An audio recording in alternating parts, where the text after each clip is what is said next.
Facebook அக்கௌண்ட்ல on பண்ணிருக்கக்கூடிய sleep மோட எப்படி of பண்றது அப்படிங்கறத பத்தி தான் இந்த வீடியோல டீடைலா பார்க்க போறோம்.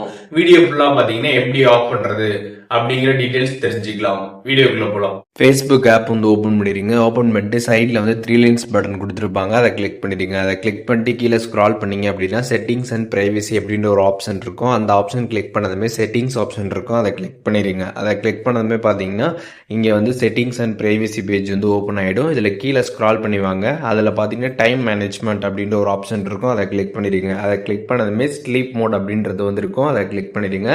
அதை நீங்கள் கிளிக் பண்ணதுமே பார்த்தீங்கன்னா அது ஆனில் இருக்கும்.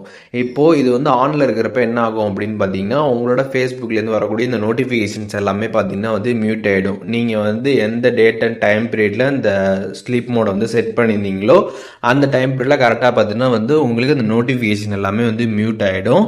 ஸோ இப்போ இதை நீங்கள் ஆஃப் பண்ணிட்டீங்க அப்படின்னா உங்களுக்கு ப்ராப்பராக பார்த்தீங்கன்னா அந்த நோட்டிஃபிகேஷன்ஸ் எல்லாமே பார்த்தீங்கன்னா வர ஸ்டார்ட் ஆகிடும். ஸோ இதை நீங்கள் ஆன் பண்ணி யூஸ் பண்ண நினச்சிங்கன்னா எப்போ வேணாலுமே பார்த்தீங்கன்னா அதை நீங்கள் ஆன் பண்ணி உங்களுக்கு எந்த டேட்டு எந்த டைமிங்கில் வரணும் அப்படின்னு நினைக்கிறீங்களோ அந்த டைமிங்கில் செட் பண்ணிவிட்டு நீங்கள் ஆன் பண்ணியுமே யூஸ் பண்ணிக்கலாம்.